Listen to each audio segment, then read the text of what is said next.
نحمده ونصلي على رسوله الكريم أما بعد فأعوذ بالله من الشيطان الرجيم بسم الله الرحمن الرحيم رب اشرح لي صدري ويسر لي أمري واحلل عقدة من لساني يفقه قولي واجعل لي وزيرا من أهلي رب زدني علما اللهم فقهنا في الدين اللهم إنا نسألك علما نافعا وعملا متقبلا ورزقا طيبا اللهم انفعنا بما علمتنا وعلمنا ما ينفعنا وزدنا علما اللهم إنا نعوذ بك من علم لا ينفع ومن قلب لا يخشع ومن نفس لا تشبع ومن دعوة لا يستجاب لها اللهم فقهنا في الدين إلهي آمين ثم آمين.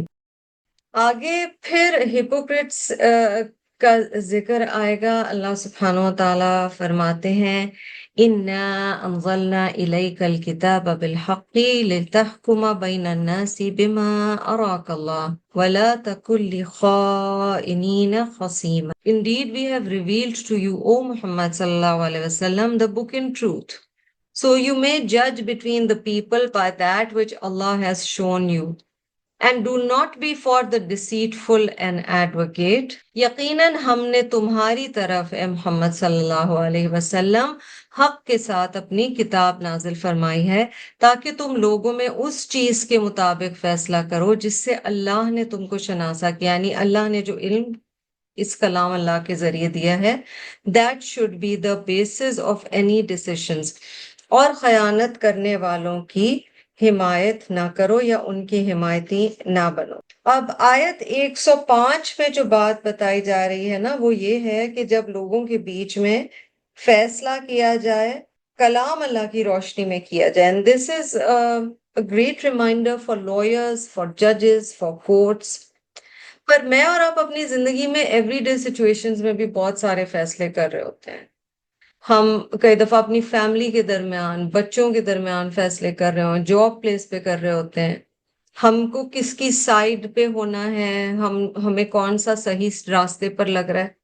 یہ جو ساری آیات آ رہی ہیں، کچھ آگے کی بھی آیات ہیں، ان کے بیک گراؤنڈ میں ایک سٹوری ہے کہ ایک انصاری منافق جو تھا اس نے آٹا اور کچھ اسلحہ ایک یہودی کا چوری کر لیا. اس نے کہیں سے چوری کیا اور ایک یہودی کے پاس رکھوا دی کہ میری امانت ہے تم رکھ لو.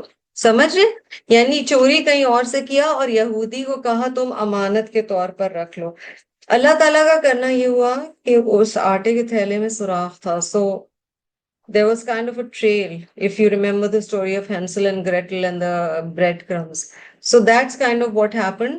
اور جب یہ پکڑا گیا، جب وہ ایکسپوز ہوا تو اس نے کہا میں تو ریسپانسبل نہیں، اور اس نے سارا بلیم ڈال دیا یہودی کی طرف. اچھا، یہودی نے کہا کہ یہ تو میرے پاس امانت رکھوا کے گیا تھا، مجھے تو پتا بھی نہیں ہے. یعنی سمجھ رہے کہ چوری کی اور وہ نہیں چاہتا تھا کہ اس کے گھر کوئی چیک کرتا ہوا ہے تو چیز وہاں ملے، تو اس نے کائنڈ آف جا کے یہودی کے پاس رکھوا دیا، بلیم یہودی پر آ گیا.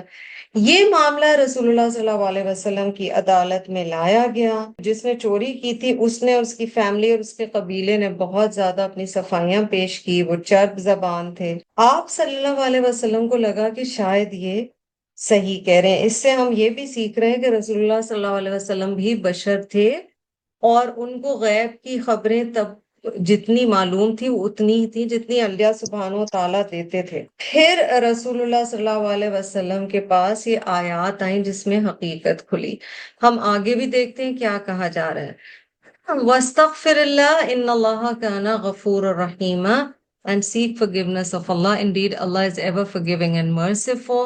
اور اللہ تعالیٰ سے بخشش مانگیے، بے شک اللہ تعالیٰ بخشش کرنے والا، مہربانی فرمانے والا ہے. کہا جا رہا ہے رسول اللہ صلی اللہ علیہ وسلم ہمیں ہمیشہ سے بتایا گیا ہے اور ہم یہی جانتے ہیں اور یہی ہمارا عقیدہ ہے کہ اللہ کے جو رسول ہوتے ہیں اور نبی ہوتے ہیں وہ معصوم ہوتے ہیں and they do not sin. پھر یہاں بخشش مانگنے کا کیوں کہا جا رہا ہے؟ اس کو آپ اس طرح سے سمجھیں کہ انبیاء علیہم السلام اگر خلاف اولا بھی کوئی کام کرتے ہیں، یعنی the highest degree which is expected of them, even if it is a deed which is not wrong، کیونکہ ابھی کوئی فیصلہ نہیں ہوا تھا، لیکن اللہ سبحانہ و تعالیٰ نے وحی کے ذریعے نبی صلی اللہ علیہ وسلم کو بتا دیا۔ اس ہائیسٹ لیول سے اگر کچھ کم لیول کا بھی عمل ہوتا ہے تو بھی وہ ان کے لیے وہ موقع بن جاتا ہے جس پہ اللہ سبحانہ و تعالیٰ کہہ رہے ہیں کہ معافی مانگیے۔ دوسرا ایک ریزن یہ بھی بتایا جاتا ہے کہ گو کہ نبی اکرم صلی اللہ علیہ وسلم کے کوئی گناہ نہیں مگر استغفار سے ان کی مزید درجات میں بلندی۔ پھر ایک انٹرپریٹیشن دوسری یہ ہے کہ رسول اللہ صلی اللہ علیہ وسلم کو کہا جا رہا ہے کہ یہ جو ٹرائب تھا بنو ظفر کا، جس کا وہ شخص چور تھا، وہ اس ٹرائب کو بلونگ کرتا تھا، اس ٹرائب کے لوگوں کے لیے اللہ سے معافی مانگیے کہ انہوں نے اپنے قبیلے کے ایک شخص کی اتنی غیر ضروری اور انجسٹ قسم کی حمایت کی۔ اور سورۃ النساء میں آگے جا کر یہ بھی آئے گا کہ ہمیں چاہے ہمارے اپنے قریبی لوگ ہی کیوں نہ ہو، ہمیں جسٹس اور عدل کا ساتھ دینا ہے۔ تو یہاں پر ہمیں بتایا گیا ہے کہ حق کا ساتھ دینا ہے۔ بما اراک اللہ جو پچھلی آیت میں آیا ہے نا، وہ وہی ایسی جو کہ انبیاء علیہ السلام کو خواب کے ذریعے آئے یا وحی متلون کے ذریعے آئے جو تلاوت والی وحی ہے، دونوں طریقے سے اللہ سبحانہ و تعالیٰ انبیاء علیہ السلام کو حق بات بھیجتے ہیں۔ وَلَا تُجَادِلْ عَنِ الَّذِينَ يَخْتَانُونَ أَنفُسَهُمْ إِنَّ اللَّهَ لَا يُحِبُّ مَنْ كَانَ خَوَّانًا عَصِيمًا And do not argue on behalf of those who deceive themselves. Indeed, Allah loves not one who is a habitually sinful deceiver. اور ان کی طرف سے جھگڑا نہ کرو جو خود اپنی ہی خیانت کرتے ہیں، یقیناً دغاباز گناہگار اللہ تعالیٰ کو اچھا نہیں لگتا۔ اب جھگڑا نہ کرو سے مراد ہے ان کی سائڈ سے پلیڈ نہ کریں، ان کا کیس جو ہے اس پر ڈونٹ بی دیئر ایڈوکیٹ، ان کی طرف سے بات نہ کریں کیونکہ وہ لوگ حق پر نہیں ہیں۔ خوان جی ہے بہت زیادہ دھوکہ دینے والا اور سپرلیٹو ڈگری کا لفظ ہے، اور اسیم، اچھا لفظ خطا بھی کافی دفعہ آئے گا اور اسم بھی کافی دفعہ آئے گا، ٹھیک ہے۔ اسیم جو کہ ڈیلیبریٹ گناہ کر رہا ہے، جانتے بوجھتے ہوئے گناہ کر رہا ہے۔ خطا ہوتی ہے کہ انسان سے غلطی ہو گئی، اس کی پرہیپس نیت نہیں تھی، وہ گناہ کرنا نہیں چاہتا تھا۔ بنیادی طور پر ان آیات میں رسول اللہ صلی اللہ علیہ وسلم کو بتایا جا رہا ہے اور انہیں بتا کر ہمیں بھی بتایا جا رہا ہے۔ آپ صلی اللہ علیہ وسلم کو کہا جا رہا ہے کہ آپ امت کے وکیل ہیں، مگر آپ امت میں سے بھی صرف ان لوگوں کی سائٹ پر بات کریں گے جو کہ حق پر ہیں۔ اگر امت کا بھی کوئی شخص ہے مگر وہ حق بات نہیں کر رہا، وہ غلطی پر ہے، تو ہمیں پھر اس کی سائٹ نہیں لیں۔ کہا جا رہا ہے اور ان کی طرف سے جھگڑا نہ کرو جو خود اپنی ہی خیانت کرتے ہیں، یقیناً دغاباز گناہگار اللہ تعالیٰ کو اچھا نہیں لگتا۔ کہ حق کا ساتھ دینا ہے چاہے وہ کسی بھی سائٹ پہ ہو، ٹھیک ہے۔ اب آپ دیکھیں بنو ظفر کی طرف پوائنٹ کرتے ہوئے اگلی آیت میں کیا آئے گا۔ اللہ سبحانہ و تعالیٰ فرماتے ہیں یستخفون من الناس ولا یستخفون من اللہ وَهُوَ مَعَهُمْ، یہ پارٹ آپ ہائی لائٹ کریں گے، وَهُوَ مَعَهُمْ إِذْ يُبَيِّتُونَ مَا لَا يَرْضَى مِنَ الْقَوْلِ وَكَانَ اللَّهُ بِمَا يَعْمَلُونَ مُحِيطًا۔ اللہ سبحانہ و تعالیٰ ارشاد فرما رہے ہیں they might be able to hide their crimes from people but they cannot hide from Allah۔ وہ لوگوں سے تو چھپ سکتے ہیں لیکن اللہ تعالیٰ سے نہیں چھپ سکتے۔ He is with them، وَهُوَ مَعَهُمْ، اللہ ان کے ساتھ ہے، ان کے پاس ہے۔ Even when they plot by night, یبیتون کہا گیا نا، بیت گھر کو کہتے ہیں اور انسان رات گھر میں گزارتا ہے، تو رات کو یہ جو کانسپریسیز بن رہے ہیں اور یہ جو سازشیں کر رہے ہیں، even when they plot by night in words that he can not approve, Allah encompasses all their actions، یعنی راتوں کے جب اللہ کی ناپسندیدہ باتوں کے خفیہ مشورے کرتے ہیں اس وقت بھی اللہ ان کے پاس ہوتا ہے، ان کے تمام اعمال کو اللہ سبحانہ و تعالیٰ نے گھیرے میں لیا ہوا ہے۔ محیطہ یعنی ہر چیز اللہ کے احاطے میں ہے۔ یہاں پر جو بات بتائی جا رہی ہے وہ ایک خاص واقعے کی طرف تو اشارہ کر ہی رہی ہے، اور tribe of Banu Zafar is being talked about, but generally بھی پلاٹنگ، سکیمنگ اور جو سازش کی جاتی ہے خاص طور پہ نائٹ پلاٹس، دیکھیں یہاں پر ہمیں بہت رولنگز مل رہی ہیں for lawyers but also for every day situations جو ہم اپنی لائف میں جن چیزوں سے گزرتے ہیں، کہ don't take a guilty person's case knowingly. Lawyers کے لیے یہ ہے، اگر آپ کو پتا ہو کہ وہ شخص گناہ پر ہے، غلط بات کر رہا ہے، ایسے شخص کا کیس کیوں لینا، اور اس کی سائیڈ نہیں لینی چاہیے کیونکہ وہ غلط بات کر رہا ہے۔ اور ہمیں ایک بات بڑی کلیئرلی یہاں پر یہ بھی پتہ چل رہی ہے کہ اللہ پاک ہماری ساری چیزیں جانتے ہیں۔ اب کئی دفعہ ہوتا ہے کہ ہم سمجھتے ہیں ہم اپنی بہن سے بات کر رہے ہیں، یہ بات کسی اور کو پتہ نہیں چلے گی، یا ہم اپنی بیٹی سے بات کر رہے ہیں، یا ہم اپنی کسی فرینڈ سے بات کر رہے ہیں اور کسی کے اگینسٹ بات کر رہے ہیں، بٹ اللہ سبحانہ و تعالیٰ نوز۔ تو یہ جو کہا گیا نا لوگوں سے چھپ سکتے ہیں، اللہ سے نہیں چھپ سکتے۔ اور وہ بھی ایکسپلین کیا گیا، امیجری پوری لائی گئی ہے کہ رات کے وقت چھپ کر باتیں کر رہے ہوتے ہیں، خفیہ مشورے کر رہے ہوتے ہیں، اس وقت بھی اللہ ان کے پاس ہوتا ہے۔ تو بات تو ٹرائب آف بنو ظفر کی ہو رہی ہے اور ایک خاص واقعے کی ہو رہی ہے، لیکن اس سے مجھے اور آپ کو سیکھنے کو بہت کچھ مل رہا ہے۔ ہا انتم ہؤلاء جادلتم عنہم فی الحیات الدنیا، اللہ سبحانہ وتعالیٰ یہاں کیا آگے ارشاد فرما رہے ہیں آیت نمبر 109 میں، ہا انتم ہؤلاء جادلتم عنہم فی الحیات الدنیا، اس دنیا کی زندگی میں تو تم ان کی سائیڈ میں جھگڑ سکتے ہو، فَمَن يُجَادِلُ اللَّهَ عَنْهُمْ يَوْمَ الْقِيَامَةِ، قیامت کے دن ان کے حق میں کون کرے گا جھگڑا؟ But who will plead for them with Allah in the hereafter, on the day of judgment؟ اَمَّن يَكُونُ عَلَيْهِمْ وَكِيلًا، بتا دیا گیا کون ان کا وکیل ہوگا اس دن۔ Here you are, those who argue on their behalf in this worldly life, but who will argue with Allah for them on the day of resurrection? Or who will then be their representative؟ ہاں تو یہ ہو تم لوگ کہ دنیا میں تو تم ان کی حمایت کرتے ہو، لیکن اللہ تعالیٰ کے سامنے قیامت کے دن کی حمایت کون کرے گا؟ اور وہ کون ہے جو ان کا وکیل بن کر کھڑا ہو سکے گا؟ اب یہاں پر سچویشن دیکھیے، بنو ظفر کے لوگ اپنے ایک شخص کی سائیڈ لے رہے ہیں۔ خود کو ذرا کسی سینیریو میں لائیے کہ کوئی سچویشن ہے، it can be something as small as school سے کوئی کمپلین آئی ہے بچے کی ہمارے، اس کا کسی دوسرے بچے سے جھگڑا ہو گیا، ہم ایز اے پیرنٹ بلائنڈلی اپنے بچے کی سائیڈ لے رہے ہیں۔ ایکچوئل غلطی ہمارے بچے کی بھی ہو سکتی ہے۔ آپ دیکھیں ایک انسان کی یہ سائیکی ہوتی ہے، کمزوری ہے ہم سب کی، جس سے ہم پیار کرتے ہیں ہم اسے اس کی غلطی برداشت کرنا ہمارے لیے آسان نہیں ہوتا، تو ہم اکثر بلیم کسی اور پر ڈالنا چاہتے ہیں۔ ایک very very common example is a lot of times the husband is unable to balance relationships. I don't want to blame my husband.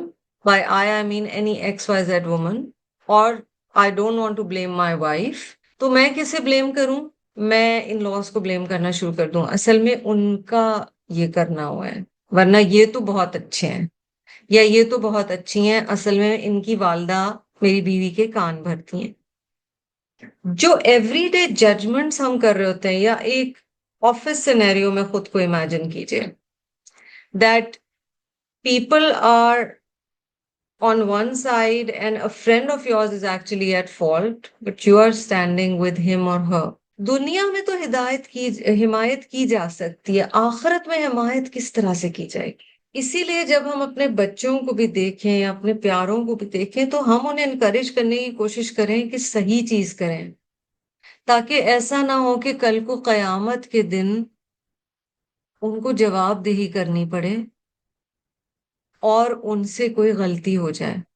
اللہ تعالیٰ فرما رہے ہیں وَمَن يَعْمَلْ سُوءًا أَوْ يَظْلِمْ نَفْسَهُ ثُمَّ يَسْتَغْفِرِ اللَّهَ يَجِدِ اللَّهَ غَفُورًا رَحِيمًا۔ اب انسان ہے، انسان سے ہو گئی غلطی، تو اس صورت میں کیا ہوگا؟ اللہ تعالیٰ فرما رہے ہیں if anyone does evil or wrongs his own soul، یعنی کوئی اس سے غلطی ہو گئی ہے، and then seeks Allah's forgiveness، he will find Allah forgiving and merciful. ٹھیک ہے. بڑی پیاری بات کہی جا رہی ہے کہ کوئی شخص جو برائی کرے یا اپنی جان پر ظلم کرے پھر اللہ سے استغفار کرے تو وہ اللہ کو بخشنے والا مہربانی کرنے والا پائے گا. اب اس کے لیے کس چیز کی ضرورت ہے جی؟ سب سے پہلے جس چیز کی ضرورت ہے وہ یہ ہے کہ انسان اپنی غلطی کا اقرار کرے، دوسروں کے سامنے ابھی کیا ہو یا نہ کیا ہو. The first step is, has that person recognized that I am at fault. بہت دفعہ یہ ہوتا ہے کہ ہم اپنی غلطی اپنے اندر بھی ماننا ہی نہیں چاہتے، ہے نا؟ Recognition of fault is important. غلطی جانو، پھر اپنی غلطی مانو اور پھر توبہ کرو. یہ سٹیپس ہیں. اپنی غلطی کو غلطی نہ سمجھنا، نہ ماننا، یہ منافقت کی علامت سمجھی جاتی ہے. This is a sign of hypocrisy to not accept faults. See, a moment is also a human, will make mistakes, will have faults, but his or her ego does not stop him from accepting his faults and confessing to Allah subhanahu wa ta'ala and going in sajda and asking Allah for astaghfar and forgiveness. اچھا، کچھ ہم reasons بھی ضرور سوچیں کہ انسان کئی دفعہ اپنی غلطیاں کیوں نہیں مانتا، انسان کیوں ایکسیپٹ نہیں کرتا. کئی دفعہ جذبات ہوتے ہیں، کئی دفعہ لا علمی، نہ سمجھی. ہم دوسروں کے بھی گناہوں کو پروٹیکٹ کر رہے ہوتے ہیں، یعنی دوسروں کی سائڈ لے رہے ہوتے ہیں کہ نہیں، میرا بچہ تو ایسے کر ہی نہیں سکتا، یا میں تو ایسے کر ہی نہیں سکتی. کئی دفعہ عجلت پسندی بھی ہوتی ہے. Sometimes we are making hasty decisions or judgments. Sometimes there's prejudice that's inside, it's inherently there. You are on one side already. You've already decided in your head. آپ دیکھیں، میں اور آپ اپنی سچویشنز دیکھیں، کئی دفعہ پولیٹیکلی بھی ہم سینیریوز کو دیکھ رہے ہوتے ہیں نا، تو ہمارا دھیان جس طرف ہوتا ہے، ہمارا ٹلٹ جس طرف ہوتا ہے، ہمیں لگتا ہے کہ وہ ساری چیز ان کی پرفیکٹ ہے، ان کی تو کوئی غلطی ہو نہیں سکتی. یہی چیز گھروں کے اندر بھی ہوتی ہے، یہی چیز اپنے ساتھ بھی ہوتی ہے. ہماری اپنی جب ہمیں کوئی غلطی پتہ چلتی ہے تو آپ دیکھیں کتنا انسان بہانے یا عذر پیش کرتا ہے. بل الانسان علی نفسہ بصیرہ ولو القی معاذیرہ. یہ قرآن پاک میں آتا ہے کہ انسان اپنے نفس کو بہت اچھی طرح جانتا ہے، چاہے وہ کتنی صفائیاں پیش کرے. اگر ہم واقعی اللہ سے معافی چاہتے ہیں نا تو استغفار کی صرف تسبیح نہیں کرنی، ہمیں اپنی غلطی کو سمجھنا ہوگا، جاننا ہوگا، اور یہی انٹرنل تزکیہ ہے. اچھا، یہ بڑے ٹملٹیوس ٹائمز تھے، یہ بڑا مشکل وقت تھا مسلمانوں کے لیے کہ جنگیں ہو رہی ہیں، سمجھے جان کا خطرہ ہے، اور اس وقت تزکیہ کروایا جا رہا ہے کہ اپنی اندر کی صفائی بھی کرتے رہو. کتنی چھوٹی باتوں پر ہم کہتے ہیں، سمجھیں گھر میں کوئی دعوت ہی ہو جاتی ہے اور بہت سارے لوگوں نے آ جانا ہے، اور ہم کہتے ہیں پلیز آج مجھ سے بات ہی مت کرو، آج میں جو بھی کہوں تم برداشت کرو بیکاز میں بہت زیادہ اسٹریس میں. اچھا، یہاں ہو رہی ہیں جنگیں، یہاں جان کا خطرہ ہے، یہاں اٹیکس کا خطرہ ہے، یہاں اسلام کی پروٹیکشن کا معاملہ ہے، یہاں رسول اللہ صلی اللہ علیہ وسلم کی پروٹیکشن کا معاملہ ہے. اس وقت نماز بھی نہیں چھوڑنی، اس وقت وقت پر بھی نماز پڑھنی ہے، ایکسیپشنز تھوڑی سی بتا دی گئیں، اور اس وقت اپنے اندر کی غلطیوں کو بھی سمجھنا ہے، ان پر اللہ کی معافی بھی مانگنی ہے، ذکر اللہ بھی کرنا ہے. So there is lots that we are learning here between the lines. ایک چیز جو ہمیں یہاں بتائی جا رہی ہے وہ یہ ہے، ڈو ناٹ پروکراسٹینیٹ تزکیہ. اپنی اندر کی صفائی کو ڈیلے نہ کریں کہ میں کر لوں گی، اچھا میں رمضان میں کر لوں گی اپنے اندر کی صفائی، اچھا آج کل روزوں کی وجہ سے بہت تھک رہی ہوں، میں اپنی اس چیز پر بعد میں غور کروں گی. ساتھ ہی ساتھ چلتا ہے. ایک اگر ہم چیز زندگی میں لے لینا، زندگی میں اتار چڑھاؤ آتے رہتے ہیں، مومن کو سب کچھ ساتھ لے کے چلنا ہے. اس کو بریکس نہیں ملیں گی کہ اسے اسپرچل ہر دفعہ ریٹریٹ ملے اور وہ اس ریٹریٹ میں جائے اور پھر وہ اپنی غلطیاں ریئلائز کرے. اسے کئی دفعہ مال میں، کئی دفعہ کچن میں، کئی دفعہ ایک سوشل گیدرنگ میں بھی اپنی غلطی ریکگنائز کرنی ہے، اندر ہی اندر ذکر اللہ کرنا ہے، اللہ سے معافی مانگنی ہے، اور اللہ کو بخشنے والا، مہربانی کرنے والا پائے گا. آیت 111 کو دیکھیے، وَمَن يَكْسِبْ إِثْمًا فَإِنَّمَا يَكْسِبُهُ عَلَى نَفْسِهِ وَكَانَ اللَّهُ عَلِيمًا حَكِيمًا۔ اللہ تعالیٰ یہاں کیا فرما رہے ہیں؟ Whoever commits a sin only earns it against himself and Allah is ever knowing and wise۔ اور جو گناہ کرتا ہے اس کا بوجھ اسی پر ہے، اور اللہ بخوبی جاننے والا اور پوری حکمت والا ہے، یعنی اللہ سبحانہ و تعالیٰ کو اندر کا تمام حال پتہ ہے۔ آیت 110 اور 111 میں نا بتایا گیا ہے کہ یہ دنیا جو ہے یہ آزمائشوں کا گھر ہے، جنت ہے جہاں پر آزمائشیں نہیں ہوں گی۔ Acceptance of faults leads to توبہ۔ If no توبہ is done, the result is on one's own self۔ بوجھ اسی پر آئے گا۔ ایک غلطی ہو گئی، انسان ہے، غلطی پر اصرار نہ کریں۔ استغفار جو ہمیں سکھایا گیا نا، حال سے بھی ہوتا ہے اور قال سے بھی ہوتا ہے۔ حال سے بائی ڈیڈ اینڈ قال سے بائی ورڈز۔ تو یہ کنڈیشنز ہیں استغفار کی، کہ آپ اور میں صرف استغفار الفاظ کی حد تک نہ رکھیں بلکہ اپنی غلطی کو چھوڑنے کی بھی کوشش کریں، توبہ کرنے کی بھی کوشش کریں۔ یہاں پر اسمن کہا گیا ہے which is اسم نکرہ، so any kind of sin is being mentioned over here۔ خطا is an unintentional sin، that's the difference، کیونکہ اگلی آیت میں خطیئتن آیا ہے نا، اور اسم ہے انٹینشنل سن۔ عربی میں آسمہ اس اونٹنی کو کہا جاتا ہے جو تیز چل سکتی ہے بٹ جان کے نہیں چلتی۔ تو اسم وہ گناہ ہے جو ہمیں پتہ ہے ہم چھوڑ سکتے ہیں بٹ ہم جان کے نہیں چھوڑ رہے ہیں۔ وَمَن يَكْسِبْ خَطِيئَةً أَوْ إِثْمًا ثُمَّ يَرْمِ بِهِ بَرِيئًا فَقَدِ احْتَمَلَ بُهْتَانًا وَإِثْمًا مُبِينًا۔ But if anyone commits a crime and charges an innocent person with it, he indeed shall bear the guilt of slander and a flagrant sin۔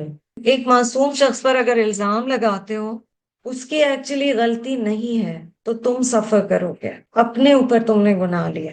اور جو شخص کوئی گناہ یا خطا کر کے کسی بے گناہ کے ذمے تھوپ دے، اس نے بہت بڑا بہتان اٹھایا اور کھلا گناہ کیا ہے۔ تو ہمیں ابھی تک تو یہ بتایا جا رہا تھا ججمنٹ، کسی کی غیر ضروری سائیڈ نہیں لینی، اگر غلطی پہ ہے اور وہ آپ کا کوئی پیارا بھی ہے تو بھی اس کی اننیسیسری سائیڈ نہیں لینی۔ مثلا بہو اور بیٹے میں کوئی پرابلم ہو گیا تو بندہ ہمیشہ کہے میرا بیٹا اس سے تو اچھا کوئی دنیا میں شوہر ہے ہی نہیں، یا بھائی اور بھابھی کا کوئی مسئلہ ہے تو بندہ کہے نہیں، never, my brother can't be in the wrong, he is the best husband. یہ والی چیز ابھی تک تو منع کروائی جا رہی تھی، ٹھیک ہے۔ اب یہاں پر کیا ہے، کسی کے ذمے گناہ لگا دیا یعنی سلینڈر، اور ایسے شخص نے اگر کسی پر کوئی گناہ لگا دیا تو بہت بڑا بہتان اٹھایا۔ This is like humans make mistakes, then they blame it on somebody else. Like this hypocrite blamed it on the Jewish person. Now that person might be a Jewish and he might be from a community who were against Muslims in Medina. Nonetheless, اس وقت اس کی غلطی نہیں تھی۔ It's like ہم آج کے زمانے میں کہیں all Jews are Zionists۔ تو ایسی بات نہیں ہے، کیونکہ بہت سارے آپ کو پتہ ہے جوئش اسٹوڈنٹس نے فلسطین کے فیور میں بھی کتنے پروٹیسٹ میں حصہ لیا ہے۔ ہم ازیوم نہ کر لیں کہ اگر کوئی ایک کمیونٹی یا فیملی کو بلونگ کرتا ہے تو ساری غلطیاں اسی کی ہوں، اور ایسا الزام لگانا، اور خاص طور پہ پھر اس میں جھوٹ بھی شامل ہو جاتا ہے۔ آپ دیکھیں سورہ یوسف میں کیا بتایا گیا ہے، ان عورتوں نے کیا کیا تھا، tries to seduce یوسف علیہ السلام and then blames him when the husband arrives، لیکن حق حق ہو کے رہتا ہے۔ تو یہ ایوری ڈے سچویشنز ہیں، اور ان کے لیے یہ آیات ہمارے لیے بہت ہی اہم ہے۔ سبحانک اللہم و بحمدک، نشہد ان لا الہ الا انت، نستغفرک و نتوب الیک۔ السلام علیکم و رحمۃ اللہ وبرکاتہ۔